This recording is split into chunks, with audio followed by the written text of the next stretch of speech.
नमस्कार दोस्तों, तैयारी जीत के चैनल पर आप सभी सब्सक्राइबर्स का बहुत बहुत स्वागत है। लोअर पीसीएस की तैयारी के संदर्भ में खगोलीय भूगोल से सबसे महत्वपूर्ण 300 प्रश्नों का अभ्यास हम करने जा रहे हैं और ये 300 प्रश्न दो भागों में विभाजित होंगे, जिसमें ये पहला भाग है वीडियो का 100 क्वेश्चंस और बाकी क्वेश्चंस जो हैं वो नेक्स्ट वीडियो में होंगे। सभी प्रश्न जो है विभिन्न परीक्षाओं में पूछे गए हैं और टॉपिक केवल खगोल है, ठीक है। तो क्वेश्चंस को हल करने का प्रयास करें और कमेंट करके बताएं कि कितने प्रश्न आपके सही हुए। इसके अलावा हो सकता है कि इनमें से अधिकांश प्रश्न आपको आते हों, फिर भी इस वीडियो को अवश्य देखें क्योंकि कुछ नए क्वेश्चंस आपको देखने को ज़रूर मिलेंगे। तो चलिए शुरू करते हैं आज के इस वीडियो को। चैनल को सब्सक्राइब कर दीजिएगा, वीडियो को लाइक कर दीजिएगा और अपने दोस्तों के बीच में शेयर जरूर करें। तारे पूर्व से पश्चिम में किस कारण ज़्यादा दिखते हैं? 4 ऑप्शन है आपके सामने। 10वें का सही जवाब है पृथ्वी पश्चिम से पूर्व की ओर घूमती है, इसी वजह से जो है तारे पूर्व से पश्चिम में जो है दिखाई देते हैं। चंद्रमा पर क्या नहीं होने के कारण वहाँ किसी प्रकार का जीवन नहीं है? सही जवाब है जल, ऑप्शन डी। सबसे चमकीला ग्रह क्या है? बृहस्पति, मंगल, शुक्र, बुध। इनमें से कौन सा ग्रह है सबसे चमकीला ग्रह है? 12वें का सही जवाब है शुक्र। शुक्र के ऊपर और भी क्वेश्चंस पूछे जाते हैं जो कि अभी आगे हम देखेंगे। पृथ्वी सूर्य से अधिकतम कितनी दूरी पर होती है? सूर्य से अधिकतम दूरी किस दिवस पर होती है? सही जवाब है ऑप्शन डी, 4 जुलाई को। सूर्य में ऊर्जा के उत्पादन की प्रक्रिया का नाप क्या है? नाभिकीय विखंडन, नाभिकीय संलयन या रेडियो सक्रियता आयनन? फूड कॉरपोरेशन ऑफ इंडिया का एग्जाम में पूछा गया प्रश्न।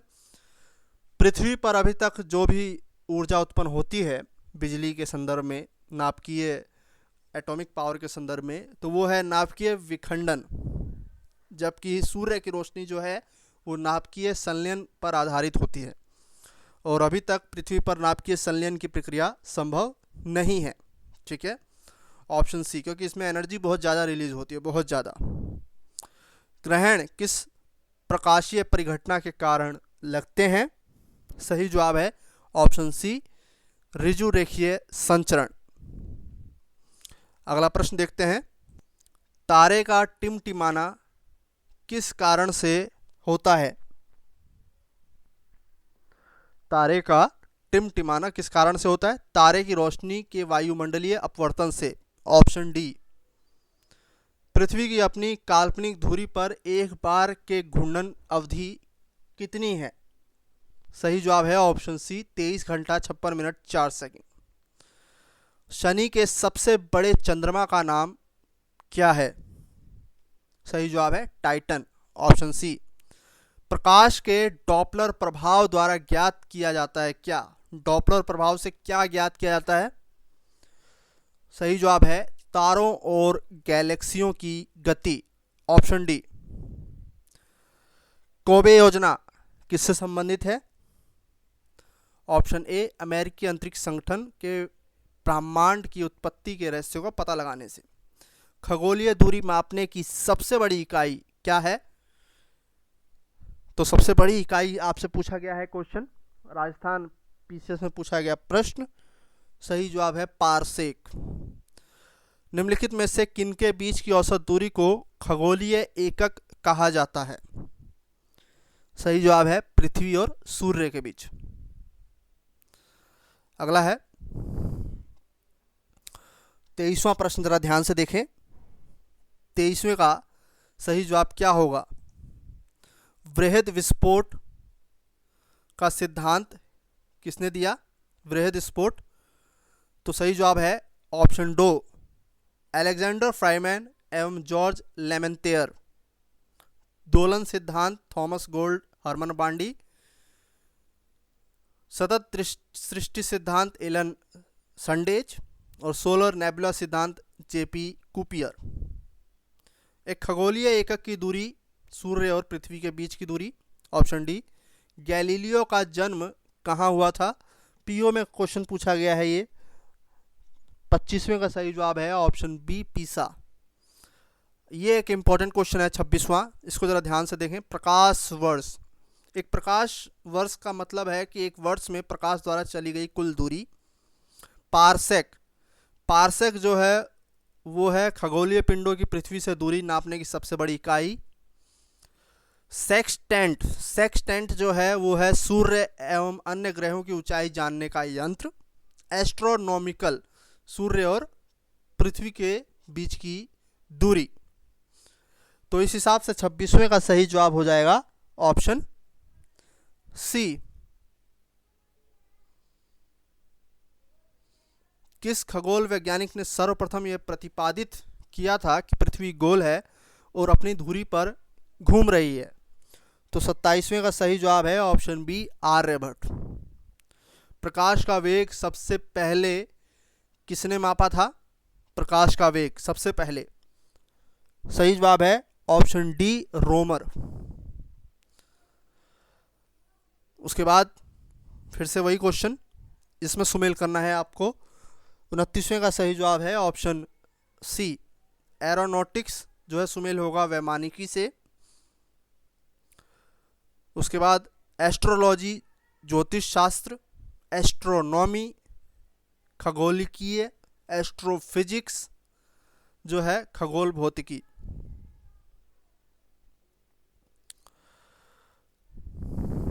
अगला प्रश्न देखते हैं। जो क्वेश्चन चलन से बाहर हो चुके हैं उनको हम हटा देंगे। 33वें का सही जवाब क्या होगा? 33वां प्रश्न इंपॉर्टेंट है। 33वें का सही जवाब शून्य द्रव्यमान, शून्य द्रव्यमान, इसको सुमेल करिए, ये होगा न्यूट्रिनो। आंशिक आवेश क्वार्क, आंशिक प्रचक्रण पॉजिट्रॉन, पूर्णांक प्रचक्रण ये हो जाएगा फोटॉन। पृथ्वी और सूर्य के बीचों बीच स्थित अंतरिक्ष यान में बैठे व्यक्ति को दिखाई पड़ेगा कि आकाश काला है, तारे टिमटिमाते नहीं हैं, अंतरिक्ष के बाहर ताप पृथ्वी तल के ताप से कहीं अधिक है। तो यहाँ पर सभी सही हैं।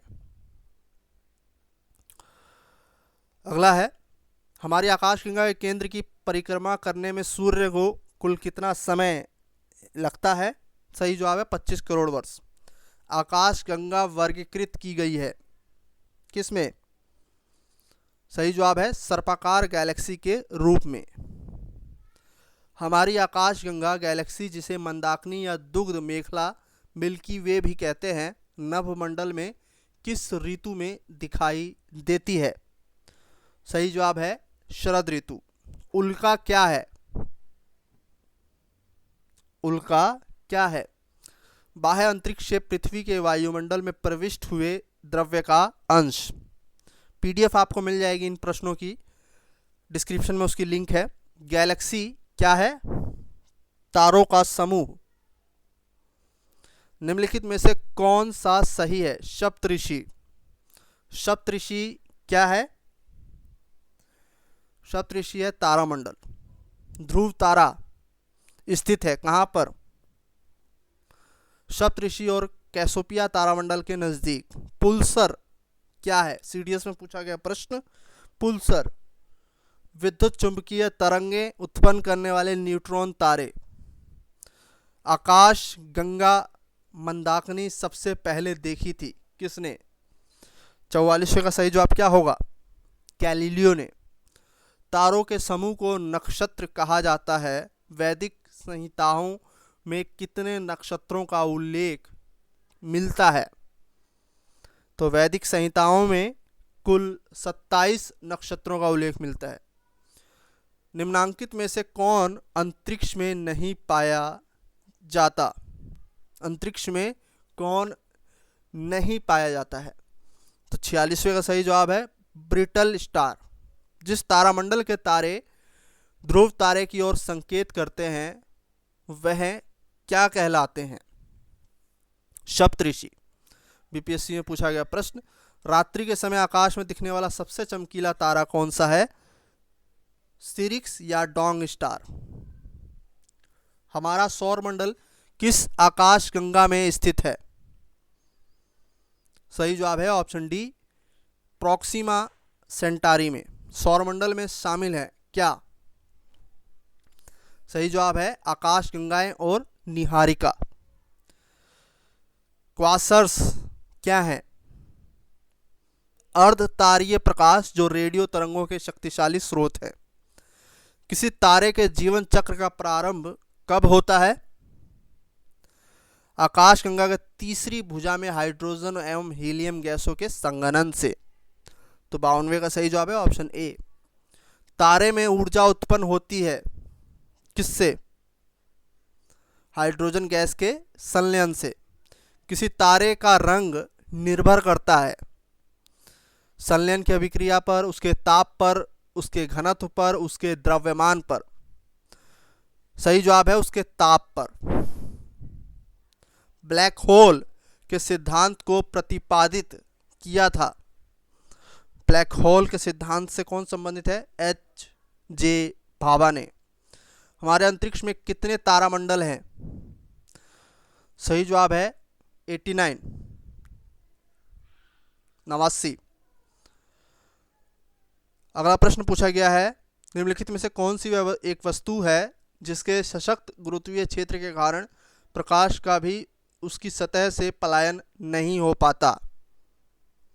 सही जवाब है कृष्ण विवर। ब्लैक होल, उसका ग्रेविटेशनल फोर्स बहुत ज़्यादा होता है, इसी वजह से प्रकाश भी जो है उससे बच नहीं सकता। वह निश्चित सीमा जिसमें तारे का द्रव्यमान 3.2 मीटर सेकंड से अधिक होने पर तारे की सिकुड़न नहीं रुकती है और तारा कृष्ण विवर ब्लैक होल बन जाता है, तो इसको क्या कहा जाता है? सही जवाब है ओपेनहाइमर बल्काफ सीमा। तारे का रंग सूचक है। तारे का रंग जो है किसका सूचक है? सूर्य से दूरी का। तारे का जो रंग है वो सूचक है सूर्य से दूरी का। Option C. भ्रूण तारा, आदि तारा कैसे निर्मित होता है?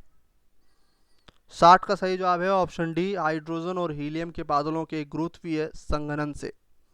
एरोबी, एरोबी क्या है? एरोबी जो है वो वायुमंडल में कॉस्मिक किरणों का अध्ययन करने वाला अनुसंधान रॉकेट। ब्लैक होल कृष्ण विवर क्या है? न्यूट्रॉन तारे के सिकुड़न से बना असीमित घनत्व का द्रव्य युक्त पिंड। Option C. किस रंग के तारे का तापमान अधिक होगा? सफेद, नीला, पीला या लाल? सही जवाब है नीला। कृष्ण छिद्र सिद्धांत के प्रतिपादित किया है किसने? तो अभी हमने थोड़ी देर पहले जो है इस प्रश्न को जाना था, तो एस चंद्रशेखर ने। किसी तारे के अंत का प्रारंभ किस अवस्था में माना जाता है? 65वां प्रश्न सही जवाब है रक्तवामन से। तारों के कारण घटित आकाशीय परिघटना कौन सी है? 67 का सही जवाब है ऑप्शन डी, कृष्ण छिद्र। तारे अपना जीवन प्राप्त करते हैं कैसे? नाभिकीय संलयन से और गुरुत्वीय संकुचन से। ऑप्शन ए होगा यहाँ पे, 1 और 2। सूर्य का रासायनिक संगठन में किस तत्व की कितनी भागीदारी है? सही जवाब है ऑप्शन बी, हाइड्रोजन 71%, हीलियम 26.5% और अन्य तत्व है 2.5%। सूर्य तथा पृथ्वी के बीच की अधिकतम दूरी सूर्योच्च कहलाती है। यह स्थिति कब आती है? सही जवाब है 71वें का ऑप्शन ए, 21। 71वें का सही जवाब है ऑप्शन बी, 4 जुलाई को। ठीक है, और ये दोनों क्वेश्चन 2 बार जो है पूछा गया है, यूपीपीसीएस में और बीपीएससी में। सूर्य में विकिरित ऊर्जा किस रूप में पृथ्वी तक पहुंचती है? 72वें का सही जवाब है ऑप्शन डी, लघु तरंगों के रूप में। सूर्य की परिक्रमा के दौरान पृथ्वी सूर्य से निम्नतम दूरी पर होती है। 73वें का सही जवाब है जनवरी महीने में। सूर्य को अपने आकाश गंगा के केंद्र की परिक्रमा करने में 250 मिलियन वर्ष लगते हैं, इस अवधि को क्या कहा जाता है? सही जवाब है ब्रह्मांडीय वर्ष। कॉरोनोग्राफ एक उपकरण है जिससे मापा जाता है क्या? सही जवाब है ऑप्शन सी, अंतरिक्ष में उठने वाला तूफान। और चक्रवात जो होता है उसको मापने के लिए साफिर सिम्पसन। विटामिन डी का स्रोत क्या है? सूर्य की किरणें। सूर्य में ऊर्जा का जनन किससे होता है? तो पता होना चाहिए आपको। 77 का सही जवाब है ऑप्शन बी, नाभिकीय संलयन की अभिक्रिया से हाइड्रोजन के हीलियम में रूपांतरण होने से। सूर्य की बाह्य सतह से ऊर्जा विकिरित होती है फोटोन बंडलों के रूप में। सूर्य का प्रभामंडल प्रकाश के अपवर्तन से उत्पन्न होता है। सही जवाब क्या होगा? ऑप्शन ए, पक्षाभ मेघों के हिम स्फटिकों में। इसके बाद आपको जो है ये क्वेश्चन भी इंपॉर्टेंट है, उगते सूर्य का देश किसे कहा जाता है? उगते सूर्य का देश। सही जवाब है जापान को। अर्धरात्रि के सूर्य का देश नॉर्वे। सूर्य ग्रहण, चंद्र ग्रहण जो लगता है पूर्णिमा, सूर्य ग्रहण अमावस्या। यहां पर सही जवाब क्या होगा? 80वें का सही जवाब है ऑप्शन बी, सूर्य ग्रहण अमावस्या, चंद्र ग्रहण पूर्णिमा। बाकी ऊपर के दोनों बता दिए हैं। सूर्य के केंद्र में उपस्थित पदार्थ कौन से होते हैं? केंद्र में प्लाज्मा अवस्था में। सौर ऊर्जा की सबसे महत्वपूर्ण भूमिका किसमें है? जल चक्र में, कार्बन चक्र में, ऑक्सीजन चक्र में या नाइट्रोजन चक्र में? सही जवाब है ऑप्शन बी, कार्बन चक्र में। हीलियोथेरेपी किससे संबंधित है? ऑप्शन डी, सूर्य के प्रकाश धूप स्नान द्वारा रोगों की चिकित्सा में। पृथ्वी की दैनिक घूर्णन की अधिकतम गति कहाँ होती है? सही जवाब है भूमध्य रेखा पर। पृथ्वी परिभ्रमण करती हुई प्रति मिनट करीब करीब कितनी दूरी तय करती है? 85 का सही जवाब है ऑप्शन डी, 28 किलोमीटर। एक ग्रह की अपनी कक्षा में सूर्य से अधिकतम दूरी को क्या कहा जाता है? सही जवाब है अपसौर। निम्नलिखित में से किसने ग्रह कक्षा नियमों की खोज की? Johannes Kepler. यदि पृथ्वी का अक्ष झुका नहीं होता तो जिसका अभाव होता वह है दिन रात की अवधि में परिवर्तन।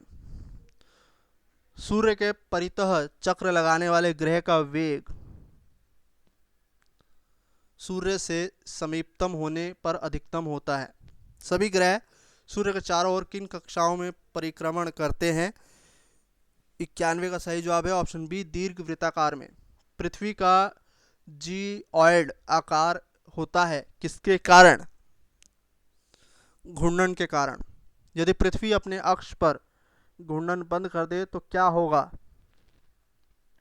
वर्तमान की भांति दिन रात नहीं होंगे। पृथ्वी पर ग्रेविटेशन यानी कि जी का मान सबसे अधिक कहाँ होता है? तो सबसे अधिक होगा ध्रुवों पर। किसी स्थान पर प्रत्यक्ष ज्वार के प्रतिदिन 52 मिनट के विलंब का क्या कारण है? ऑप्शन सी, चंद्रमा का परिक्रमण। पुच्छल तारे की पूंछ सूर्य से दूर रहती है क्योंकि सूर्य द्वारा उत्सर्जित विकिरण दाब के कारण। चंद्रमा पर वायुमंडल का अभाव किस कारण से है? वायु अणु का उच्च पलायन वेग और निम्न गुरुत्वाकर्षण। सूर्य से पृथ्वी की दूरी कितनी है? 149.6 मिलियन किलोमीटर। निम्नलिखित में से कौन सा ग्रह के सर्वाधिक प्राकृतिक उपग्रह अथवा चंद्र हैं? तो सिंपल प्रश्न है, इसका सही जवाब है बृहस्पति। हाल ही में निम्नलिखित में से किस एक ने एक ग्रह होने की स्थिति खो दी है? प्लूटो। शनि ग्रह जुपिटर से गर्म है, प्लूटो से ठंडा है, नेपच्यून से ठंडा है, नेपच्यून से गर्म है? सही जवाब है नेपच्यून से गर्म है। अगला प्रश्न है, निम्नलिखित में से किसने सबसे पहले कहा था कि पृथ्वी गोलाकार है? अरस्तु। एक जीवनाधारी के रूप में पृथ्वी का वैज्ञानिक नाम क्या है? Green planet. सौरमंडल का सर्वाधिक गर्म ग्रह कौन सा है? शुक्र ग्रह। निम्न में से किस एक ने सुझाव दिया था कि पृथ्वी की उत्पत्ति गैसों और धूल कणों से हुई है? तो सही जवाब है ओ स्मिथ ने। यूरेनस सूर्य के चारों ओर परिक्रमा कर लेता है कितने वर्षों में? 84 वर्षों में। तो यहाँ पर हम 116 प्रश्न जो है रोकते हैं। इसके बाद जो बाकी बचे प्रश्न हैं वो आपको सेकंड वीडियो में देखने को मिलेंगे। आशा करता हूँ कि आपके रिवीजन के लिए ये बेहतरीन वीडियो रहा होगा। वीडियो को लाइक कर दीजिएगा, अपने दोस्तों के बीच में शेयर जरूर करें और आपके कमेंट्स जो हैं आमंत्रित हैं, ज़रूर कमेंट्स किया करें। मिलते हैं अगले वीडियो में, तब तक के लिए नमस्कार, धन्यवाद।